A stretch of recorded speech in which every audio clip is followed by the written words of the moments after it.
started. Okay. Hi, everyone. Just gonna give people a couple of seconds to join and we'll start shortly.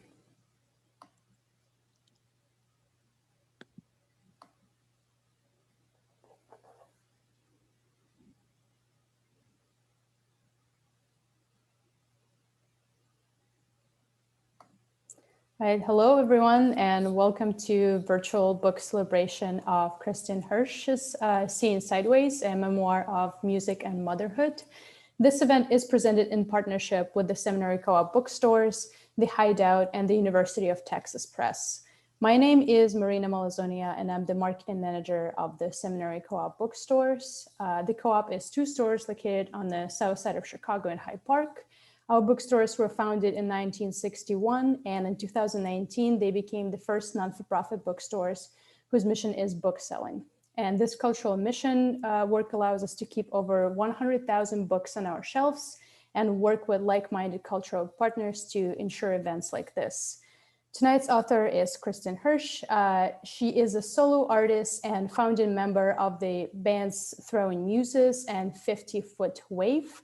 She is the author of Don't Suck, Don't Die, Giving Up Vic Chestnut, and Red Girl, which was named by Rolling Stone one of the 10 best rock memoirs ever written. One of the 10 best memoirs ever written. Tonight, Kristin is joined in conversation by Jessica Hopper.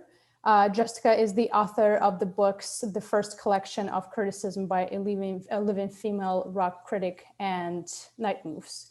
Her writings has appeared in GQ, Rolling Stone, the New York Times Magazine, The Guardian, and Book Forum, among other outlets. A longtime contributor to the Chicago Reader, she has been the columnist for the Village Voice and Chicago Tribune, the music consultant for the American Life, the editor-director of the MTV News, and the senior editor at Pitchfork and Rookie. Her essays have appeared in several editions of Best Music Writing, and she currently serves as a series editor of the American Music Series at the University of Texas Press. Before we start, I just wanted to note that throughout tonight's event, I encourage you to make use of the chat function on the bottom of your screens. There will be a Q&A part in the second half of the event, so feel free to drop your questions there. And without further ado, I would like to turn it over to Kristin and Jessica. Thank you. Thank you for that long. I didn't realize my bio would be so long. I was like, color me impressed. Well, listen, it shouldn't be any longer. I like, anyways. I'm so grateful to be talking to you, Kristin. I'm extra grateful. That was very exciting. I didn't think you were going to be here. Yeah, I'm. The blackout ended. The darkness has lifted, and now I can be with you. Where are we speaking? Where are we reaching you this evening, Ms. Hersh? I'm in Southern California. Okay, beautiful. I have a little baby surfer, and so this is where we have to live. Beautiful, beautiful. How would you like to start with by doing do you have a copy of your book handy? I actually get it's backwards because I have the mirror thing on. Oh, that's smart. Which is why I was just trying to fuck with my brain. Why is there a mirror thing so you don't feel weird when your eyes are in backwards? Yes. Will you read to us from your book? I will. Yeah, this is about Bo, the little surfer. Let's hear it. Let's hear it. Read a thing or two. With Bo's entrance into personhood came a biological imperative to go to every aquarium in the whole goddamn world. It could not happen that there were sea creatures within driving distance that we did not peer at through glass. Food that wasn't yet moldy could be hard to come by, sleep disrupted, showers and laundromats few and far between. But every member of the bus family knew aquariums must happen. The man and I took it in stride, having walked 3 other souls onto this plane and attended to their every quirk. But my bandmates ate it up, celebrated ocean life, lived partially underwater with Bo, learning the names and habits of different shark species, the secret consciousness of jellyfish and anemones, and the preferred diets of coolie loaches and glass cats. At the Tennessee Aquarium in Chattanooga, we lay under the big tank on a viewing platform and watched sharks swim over us. Bodie rattled off their Latin names, then went quiet. I elbowed the man. How does the kid speak Latin and still go fishing in motel pools? Well, he doesn't speak Latin exactly. He just says Latin. Bo had no snorkel on for once, which had taken some work. I wasn't big on getting stared at in public. Also a little concerned that he breathed so much of his air through plastic. He did have a little shark in each tiny fist, which he held up under the glass, swimming around them as if they might Pinocchio into real sharks. I took Bo to the top of the shark tank so he could look directly down into the water, which he seemed to believe was more real than the water behind glass. Silver fins cut across mercury ripples, and the whole place echoed, metallic with water. Little Bodie rested his chin on the security bar surrounding the tank and peered down at the circling sharks for about 2.5 seconds. Then in one fluid move, swung a leg over the bar, hoisted himself over it, and dropped. Glass cats. So leave the bottom feeders to their old shrines. We'll hang in heaven with our own kind. I caught Bo in the air, his tiny round sneakers inches over the surface of the shark-filled water, and turned him around to face me.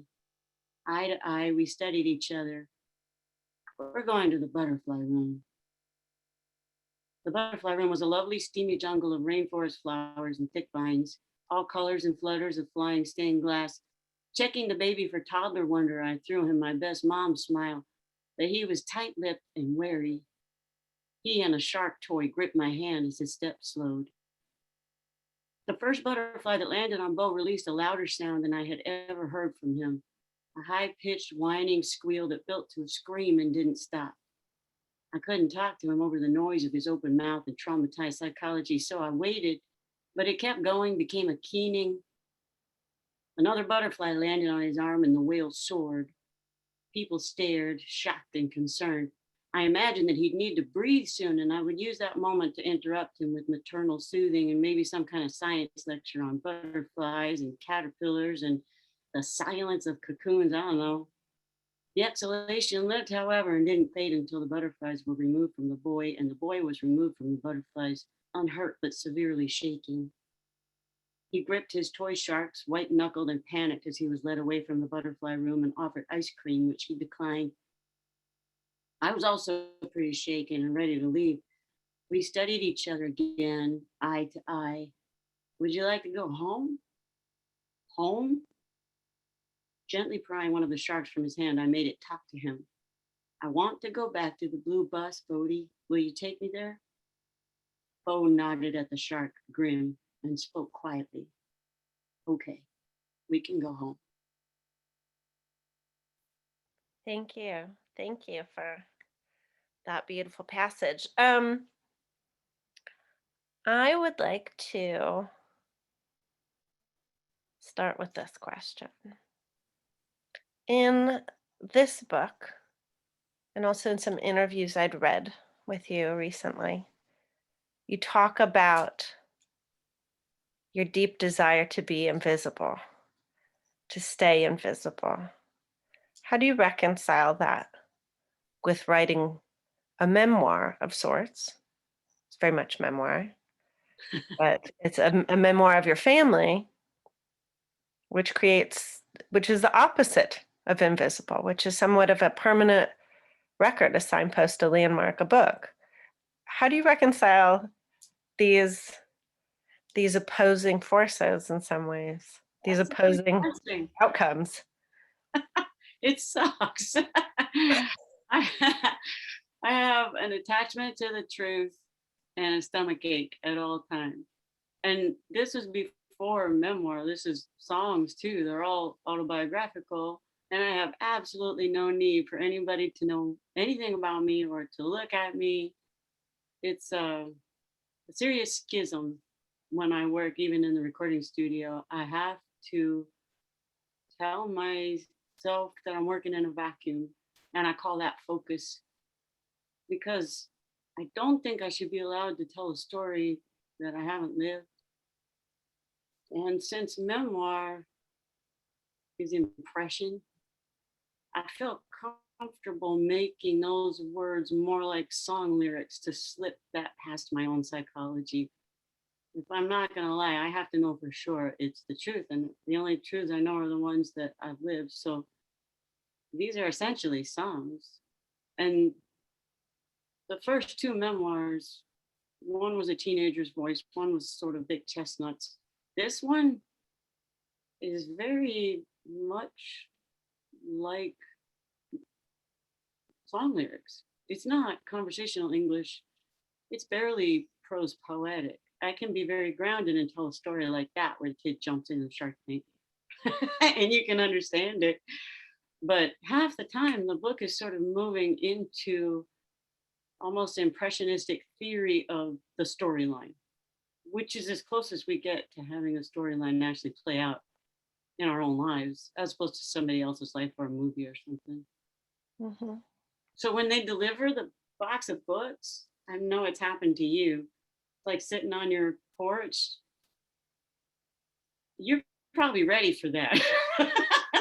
No. No, okay. No. I mean, every time it happens, I go, I think, who made this? Really? Who wrote this? Yeah. Well, what is what's the overarching emotion there? I mean, it's sort of every time I feel surprised. I mean, also part of it is because, working now this on your third book, it's a long process. You might turn in a manuscript 18 months before that box shows up on your porch, right? I mean, I remember I got this copy of your manuscript of what became this book, like the summer before COVID or something. I mean, a long time ago. Oh yeah. And so sometimes it's almost like you just forget, or it's like you're like, oh, I mean, not who made this. I mean, that's sort of maybe something that's akin to how a lot of people write, and that and certainly you write about in the book, is sort of sometimes you feel like you're sort of divining a thing. Yeah. You're a reed. You're a That's reed for something that's moving through you. But part of it too is like you're like, well, the person who made this is the 18 months ago, the 2 years ago, the 5 years ago me. oh What's yeah. she doing with a book on my porch? I was still working on it while y'all were selling it. So, I wouldn't let go. I was just like white knuckled, not What? wanting.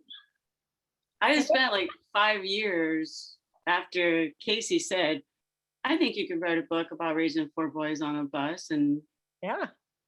And you did? well, you've met buses and kids that they're cool. I don't know if they're book cool, fascinating. And then he said, well, if I time it right, you'll be facing empty nest when we publish. And it's like, that's just horrible. That's 2 reasons not to write this book. And he just waited.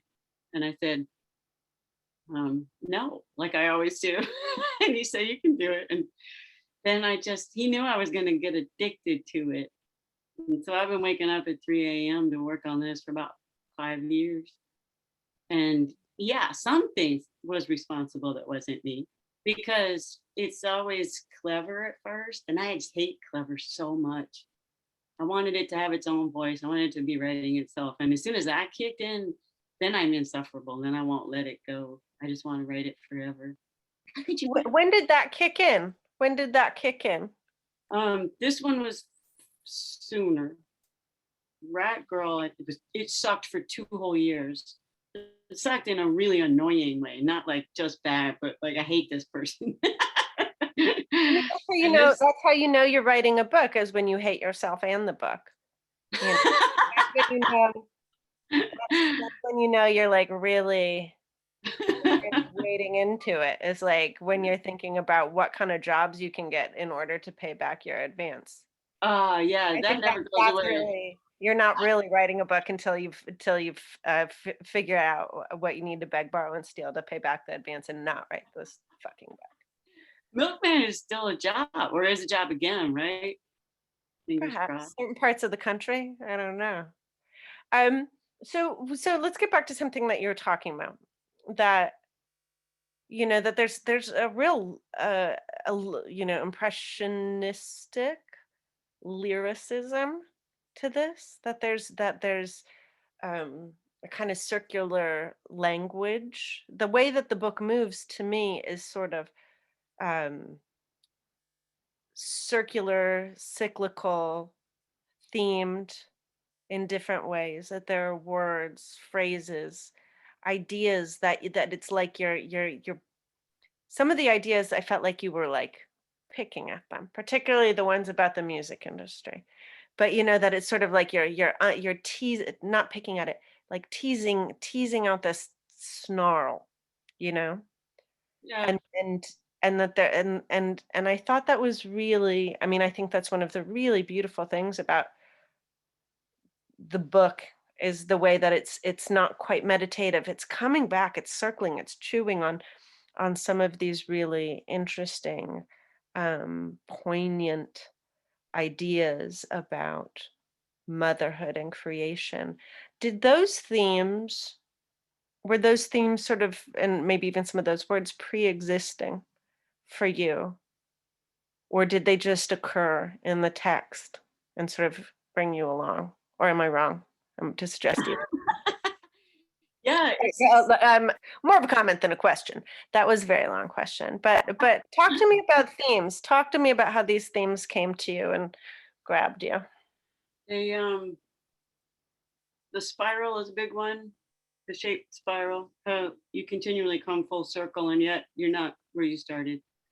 You've hit another level of understanding, and that is essentially what this book was for me. Obviously, I wrestled with what the music industry does to music and women, because I extricated myself. I fought to get out of this business and still be a musician somehow, and not turn my back on women, and not turn my back on music. And so I wasn't going to engage in fashion or product, and yet I still wanted this stuff to reach listeners. And that's a kind of troubleshooting that I assume there's no real end game. I'm not going to see it in my lifetime anyway, but I am a working musician. And that I was pretty clear on. I know how ludicrous the entertainment industry is. It's sort of like an inflammatory response to our entertainment culture. And the first thing that I noticed going wrong was the people who came to our shows weren't getting it anymore, that I had caused an inflammatory response in these people, and they were trying to put me on a pedestal and bully me at the same time. A sort of sycophantic, unhealthy reaction. And I thought, this is not an equation I can live with. And oddly, I wanted to pull all of that into a storyline that did make sense. It was substantive, and write it in a book that is, again, for people saying, like, look, you can get substance. It doesn't have to be an inflammatory response that is engendered with work. And so I kept plowing away at these ideas that I never stopped, well, like picking at, yeah, because I continually try to solve this problem. But I had the help of these 4 little animal people who were like Buddhist bells to bring me back to what organic really is, what visceral is, what hope is. That you can't lie when there are 4 people around you demanding that you be truth, that you embody truth, and that you instill truth. And you can't bullshit with kids around. I'm sure you've noticed that anybody who knows a kid, like, No, you can't. I mean, and I think that gets to one of the things that to me is really one of the fascinating dynamics in the book is, these 2 seemingly, it seemed like, particularly when you were describing, these photo shoots during, sort of peak 90s muses era, and that, people literally wanting you to, just distorting, creating an image for you, or wanting to, being like, well, this is the image we have to make of you, and seeing what they thought, that, how the wide chasm between what you and your band were and what they wanted you to be, when you're facing a camera. And that how much the deeper you got into, music biz success on music biz success terms, how it seemed to depend on your ability to deal in artifice. And yet at the same time, the majority of your life is pulled in this other direction, dictated by children who demand, as you're saying, the truth, and that they live with you in this no bullshit day to day. And how sort of it just made me think a lot about how people are always like, well, how do you resolve, being a traveling musician and a mother or whatever, how do you resolve these things? Because they can't coexist in people's minds. But in some ways it seems like your children helped anchor you in art, in the immediacy of art. Yeah, as you say, like if artifice is asked of you and you don't have that option, what can you do but extricate yourself? And I had spent a long time saying, no photo shoots, try not to use my name. Like, can it just be the work and the cover art? And can we try to find listeners, not fans? I don't want a hit. I don't want to be a pop star. I don't want to be a rock star. I want to work forever. And they're right. That's not how the business works. The business, we all know. I don't have to go through how it works. We've seen it. But I didn't have that option because I had those 4 babies saying this is not an option. And I couldn't turn my back on that. And I don't mean in a highbrow way. I will use words like sacred, but I think kids are sacred and they're not highbrow. This is a pouring the cereal for the songs and putting the coats on the songs job, not a highfalutin I'm smarter than you job.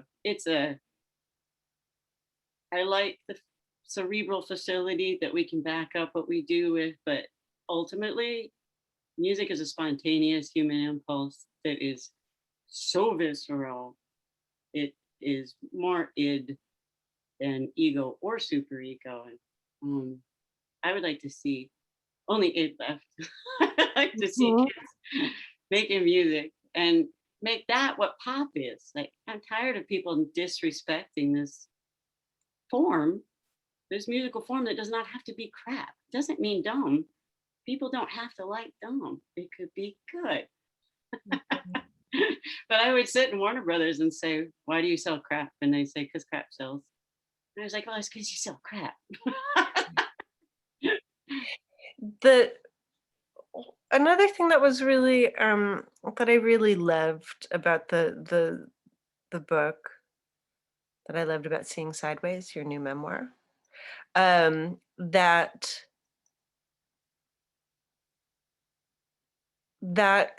it does share a similarly visceral feeling that relate to me. I was like, it was this book, more than any of your other books, which I also loved, felt particularly knitted to the feeling I get from your songs.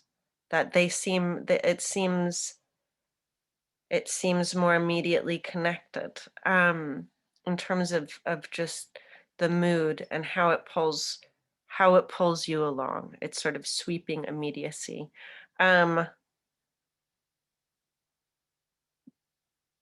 When you're writing, do you feel a similar sense as to when you're making music? I would love to. I think I'm getting there. You've been a writer longer than me. I don't have the ability to disappear yet in prose. And I did have to find out that disappearing wasn't what people did in music either. I did notice that they weren't doing what I was doing. I had spiral eyes, and I would go into a trance and just like spew. And spewing was not really what was asked for. But once that became my process, I was so adept at disappearing that I rely on it to this day. And the first time I did a reading, I realized I'm speaking English and they're finally understanding what I'm saying. I realized how few people speak music, which is really the only language I'm fluent in. If you try to lie to me in music, I know right away, but you could probably speak some English at me and I wouldn't know what was happening. So I use English as a musical form with rhythm and melody. And I use these words to have a more visceral function, actually, to be their verbs and their colors and their textures. And, a few people have said, well, I don't know what's going on. It's like, well, yeah, neither did I. And this is the best way to put you in that space. Your boys seem like very discerning, wise young souls. What did you tell them you were going to write a book about your life with them? I did. They're very polite. I don't know what they really thought about it. What did they say to you? Do you care to share? What did they think? They're very polite. They're kind. They are quiet and kind. And I think they thought this is a wait and see thing. Only one of them has read it, writer, and he helped me with it through a few iterations. Wow. I just wanted to make sure that it was all jiving because he was there for almost everything in the book, and he said, "Yeah, that's what happened." But he cried. He admitted that he cried. Oh. It's a good man. I hope it was a good cry. I hope it was a good cry. So do I. I wasn't there. Can you talk about your process of refining this manuscript, or refining the manuscript that would become the book? What was your framework? Did you have sort of an editorial framework of? I mean, I know you just sort of spoke to, is this true? Does this feel true? Does this reflect my lived experience? But was there anything else guiding you beyond that lofty goal of the truth? I knew that the chapters would be named for the boys, and that those were the only names I wanted to use. I don't like the quality of naming people really, and I kind of wanted to assert that issue that I have with the term big names. That one human might be more important than another human.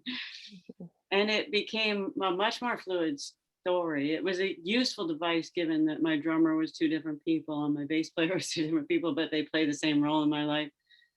Then it keeps me from getting sued.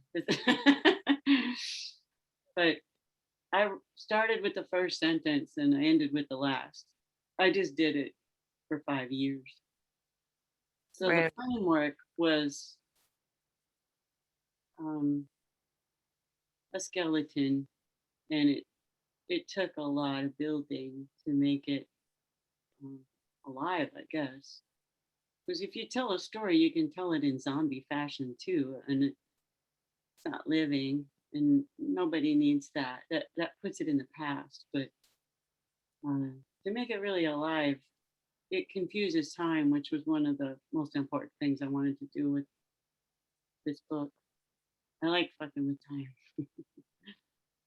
How do you feel like I mean, I definitely that's one of the things that I think keeps you as a reader, really kept me present in the book and kept me focused in this sort of Zen-like way on the iterations of family, the growth of the family, the adventure of it, rather than all the moving parts. You keep it right to the feeling then. And I think there's a very sort of deeply Zen Buddhist quality to a lot of these there's certain things in the book, particularly that the children say, that seem like, these wise koans. uh, I mean, not to be all like, out of the mouth of babes, but how did you were you a big diarist? I know in the book you reference having a songwriting journal, but how did you reconceive these? There's so much repeated conversation and back and forth, oftentimes with a, unnamed, sometimes implied conversational partner. But how did you remember these things, or did you just remember them to the best of your ability? Do you have source materials on your life, is what I'm asking. I have an odd relationship with memory because I was dissociative, so I had huge black holes in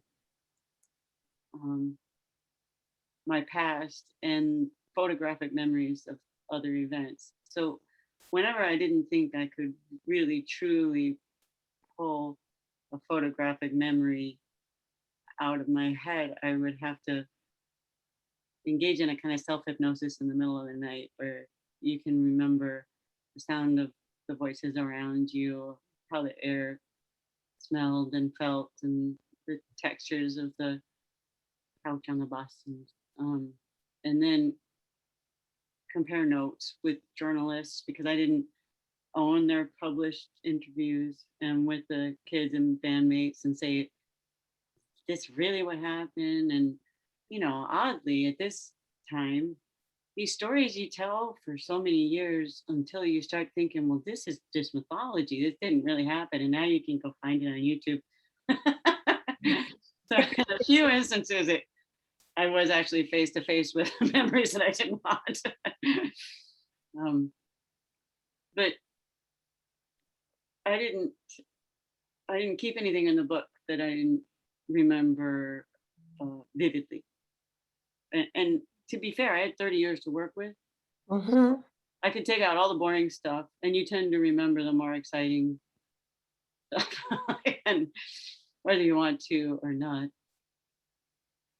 And there are some real I don't want to give any spoilers if people haven't read it already, but there's some real I mean, the book itself is just so consistently vivid, but there's also some just very intense times with your family. In particular, there's a bus crash. I mean, bus crash, putting it like very mildly, like a giant bus slide through the woods. Yeah. And I can also imagine something like that, it being, some of these things are obviously collectively held memories in your Yeah. family. Yeah. And And so in the my other bus thing- family. yeah, and in your band family, and it becomes one of those things that your memories also take on the life of other people's memories and That's perspective true. Yeah. too. Yeah. When we thought that our life was over, because the bus crash it killed so much. It killed home and work and family, and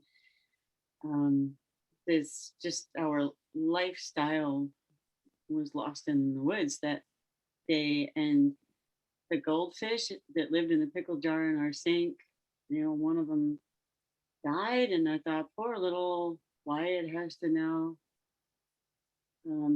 death walk a fish, like it just seemed fair. But okay, we're gonna have this talk, and I'll give him some hippie mom lecture. And he said, "What can I do?" And I said, "Okay, you can't really do anything except send good vibes. And now we're gonna know a little tiny death together." And then there was so much to deal with. Um, I forgot why it was sending good vibes to a dead fish like for hours. And I went back to check on him, and I was gonna say like, "Oh, all right, it's time now. This is where you really face that death is permanent." And the fish jumped up in the air and started swimming around, and Y just said, "Oh, good." It's like they make sure that no lesson is ever what you think it's gonna be. And the bus crash was never the lesson I thought it was either. That nothing died. The boss died. Yeah. It's like when I go into the recording studio, I always know every mic I want to use, every amp, and how long I want to leave them on so the tubes burn out, what reverbs, where I want the kick drum mic. And I'm always completely wrong. Completely wrong. Like, have you ever heard a record? I've been doing this for 40 years or something. And I love that. I love that the songs will say, like, wrong again. Just a reason to be awake instead of asleep. Kids do exactly the same thing. I always think I know what they're thinking, and never. Did you, I know you were just saying, I don't want this to be the big names, the bold names, I mean, I can't imagine on what planet you would be doing a conventional sort of like tell all, you know. Um, that were there other are there other books about where people have written about their experience of motherhood or parenthood that have resonated with you in particular, that made you think, that lent anything to how you thought about this book? Shirley Jackson wrote great books about her kids. She was a funny mother. She was very attached to the psychosis of childhood. Hmm. And she was obviously a very facile writer and um, alienated as a voice. And that played really well. I wish people knew her books about kids. I didn't know about that. That's funny that you said that. I didn't know about that book until 2 days ago, and I almost bought it. And I was like, oh, I have like wait. I was buying like 8 new books, and I was like, I'll come back for this book. But now I definitely have to go back for that book. Yeah, I she's was. a lady. Are there other books? I don't mean to interrupt. No. I read mostly science books. I was an immunology major. I have no business doing what I do. One of the things I was thinking about and particularly when I first was reading your manuscript and, sending all caps emails of excitement and texts to, my cohort at UT Press, was just that, myself as, and not to center the story of your book on my own experience, but how I related to this so much was that, sort of as we were touching on before, that people have this idea that somehow motherhood and music are antithetical, and that's not possible to do these two things together, to be in these same worlds, because, particularly if we're talking about rock music, it's, you're supposed to be, maybe misanthropic and cynical and loud and angry and drunk and out late. And how can you do that unless you are a terribly selfish mother?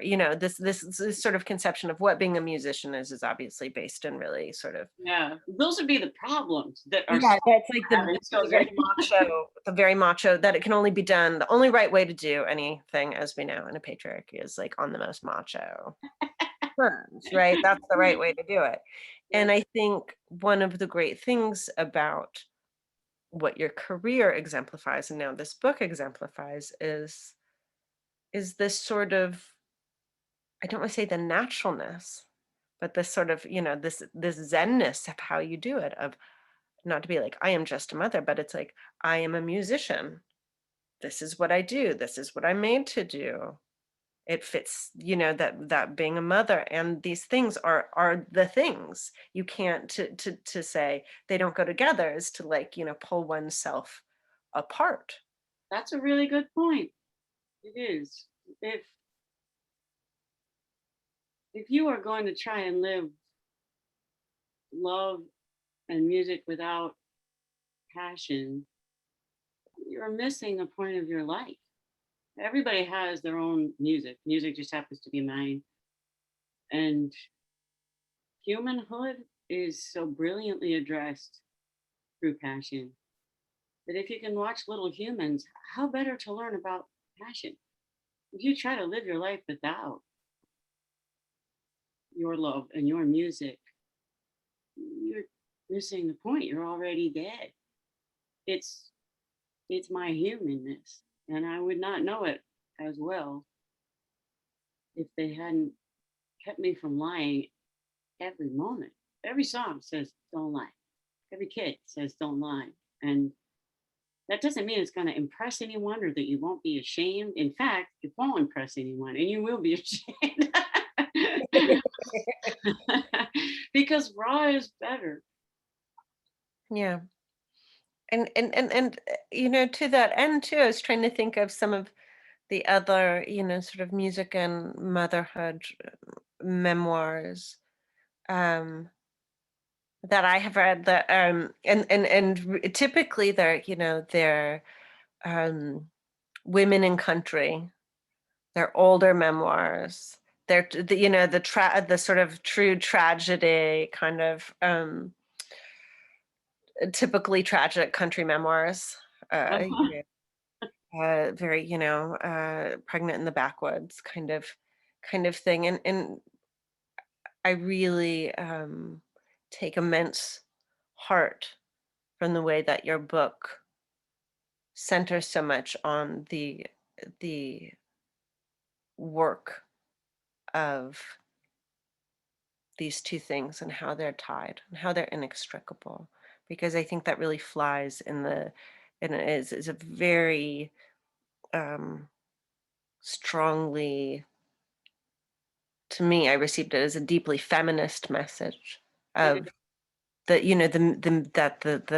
this is the meat of, this can be the meat of your life, rather than I think so many of us came up believing there was no room, that you could either have this sort of professional ambition or you could have your professional skill, your artistic skill. But that was fundamentally selfish for women to be doing that. Right, yeah.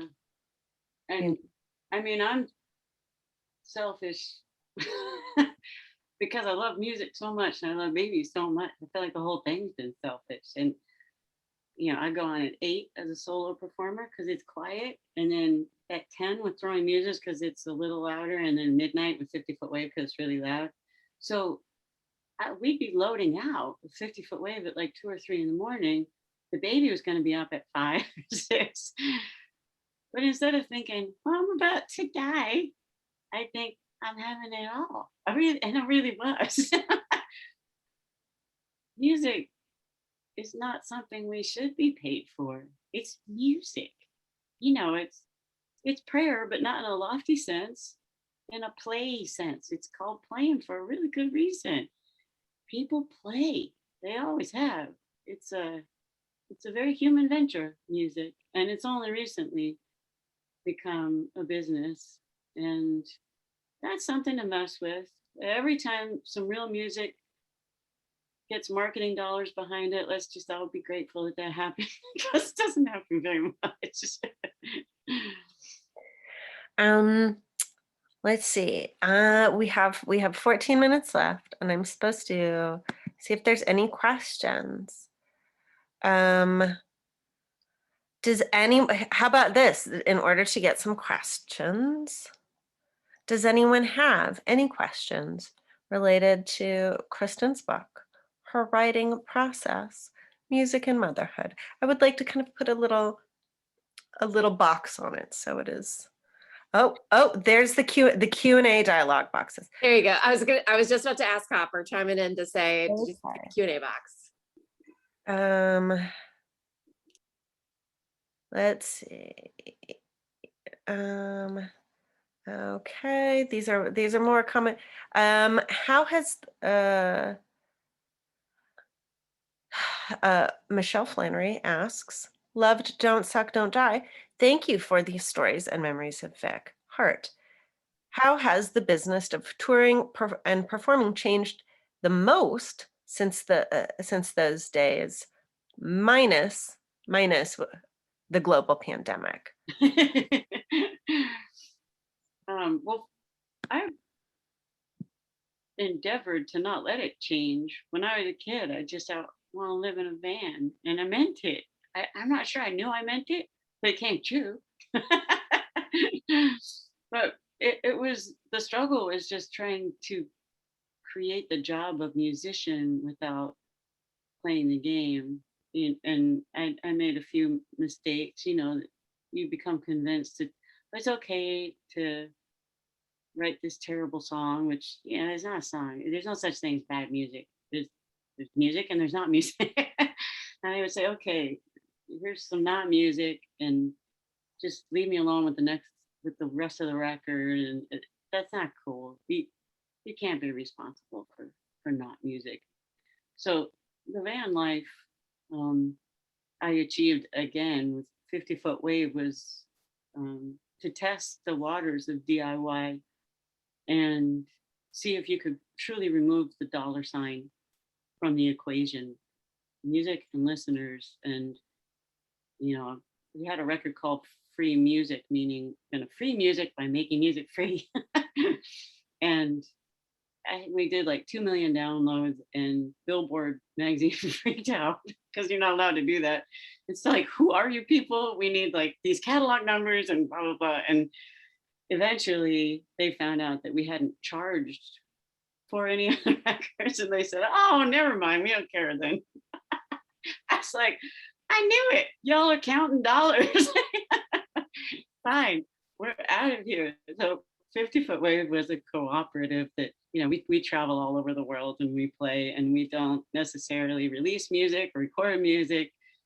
We're not necessarily doing press or radio. We'll do it if it comes up, but it's just about playing music. And it became this attempt to re-engage with something that is not product. It's more important than that. More like a circular breathing exercise. And Vic was very good at that. Vic did that. He suffered for it, like we all did. But he wanted the van life, and he lived the van life, and we got to do so together for a long time. Not enough time. Molly Knapp asks, was it hard to emerge from the darkness at 3 a.m. of writing this book? Once you finished it, does the night help shield the stories of the past from the influence of the present day as you're writing them? Yes. It has to be between night and day, or memory will stay stuck in time. I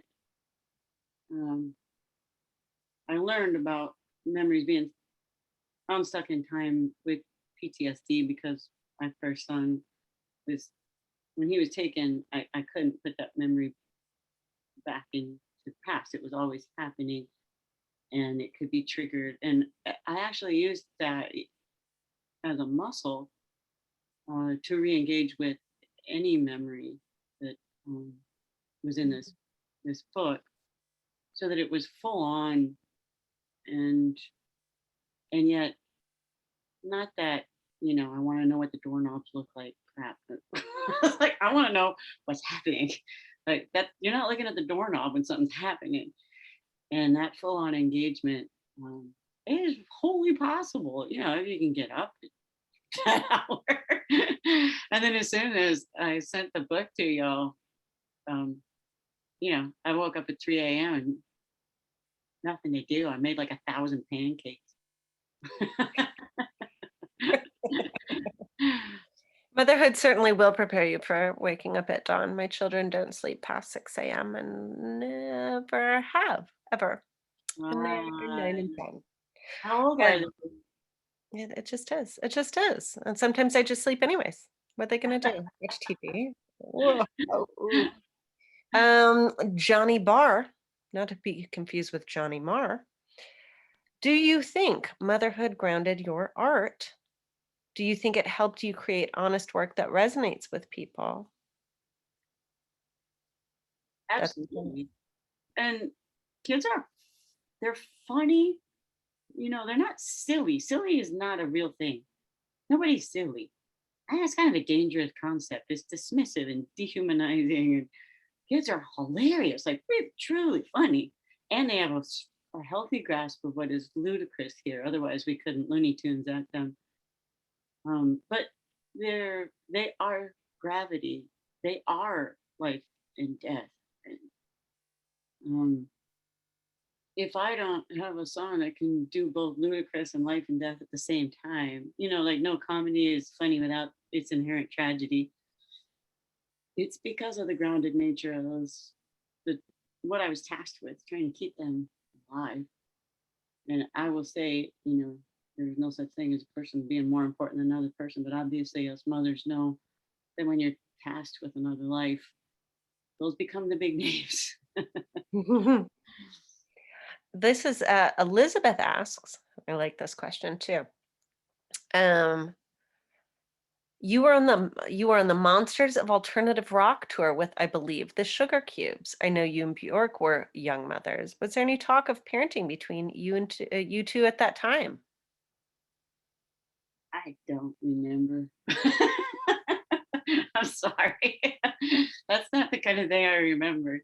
I remember I mean, I feel like when particularly when, you know, you as a young mother, the who were the other moms within alt rock at that time, the other young mothers? It's like Sinead O'Connor, Bjork, yeah, that's about it. We were all 19 and we all had baby boys Nina at Cherry, the time. What's that? and Nina Cherry. Maybe that's the fourth. I Mm, don't know. yeah. I don't know. I never really wanted to be in that world.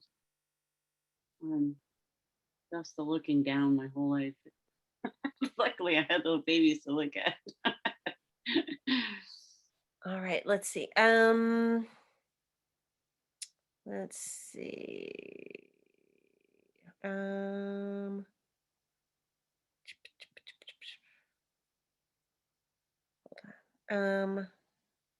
Hold on. There was a good there's one. Hold on. I'm just going. John asks, can you talk more about time? When you're saying you want to fuck with time, people who have not read this book may not know in what ways you're interested in fucking with time, and talk about your desire to fuck with time. Can you say more? Say more, Ms. Hersh. That's what seeing sideways refers to. The idea that, yeah, humans engage with Newtonian physics for a very sweet reason. We are here to be not only our essences, but our manifestations that are limited thusly. We're going to end. We're here to incorporate the finite. And we all are very familiar with that. That's what Vegas is all about. That linear time arrow, we can say it's Western, but it's pretty universal because we live lifetimes. And yet it's a life better spent if you really are able to view each moment on that linear arrow as its own infinity. And when people tell you that children grow up quickly, they're right in that it doesn't take much time, but it's the slowest 20 years. And there's a good reason for that, because every single moment on that time arrow is infinite. And that's how you can't lose your essence. That's how you don't have to grope for Vegas. That's how you are truly here alive without calling this material plane dead. And that might not sound like fucking with time because it's really absorbing what time is, but in order to negate the superficial, not see people as sexist or racist constructs, no more status, no more dehumanizing. You start looking at the empathy that results from the infinite on every point of your line, and you see what a human being really is, how miraculous we really are. And this is why it's not a misanthropic endeavor. Did that explain it? The time question. I believe it did. Let's see. There's one last question that I think is really a part comment, part question that I also relate to too. Micah Wren asks, so in awe of the ways that your creative drive seems to have been fed by motherhood. This was totally not my experience as an artist and mother. I felt totally cut off for years from that driving force, as though it lives in captivity while I finish this work. We've homeschooled as well, and I'm so curious, as a mother, how you stay connected to yourself as an artist, and if you feel that your kids, and if you feel your kids' needs lived in conflict of that creative drive, or how you stay in tune with your inner voice. And that will be our final question for this evening. I didn't have a lot of time. I didn't have time to practice. I did a lot in my head. And I felt like this was the job that afforded me the opportunity to raise my kids real hands-on. I'm June fucking Cleaver. I did not, I didn't sleep, it was hard. I wasn't saying that it was easy. I was just saying that the sensibilities inform each other. But there's a lot of selflessness in this kind of self-awareness. And that is a good orientation for me with which to write music. If I thought I was going to be about self-expression, I think, well, these songs are now smaller than me and nobody needs them. But if I can be empty and selfless, then something better is going to come through. And the kids remind me of something better. You ask a lot of yourself when you're going to compare it to a miracle that is a whole person. But I hear you, sister. It's not easy. Well, thank you for joining us virtually here in the dark, and you in the light. It's real. Do we have like some sort of like little like outro that we're supposed Yes, to? I was just chiming in to thank you, Jessica, and thank you, Kristin, for such a wonderful conversation. And I wanted to thank Hideout and the University of Texas Press who made this event possible. As a reminder, Seeing Sideways is available on our website, samcoop.com. I also wanted to thank all of the attendees for joining us tonight. Thank you and goodbye. Thank you, Jessica. Goodbye, participants. Goodbye. Thank you. Goodbye. Bye.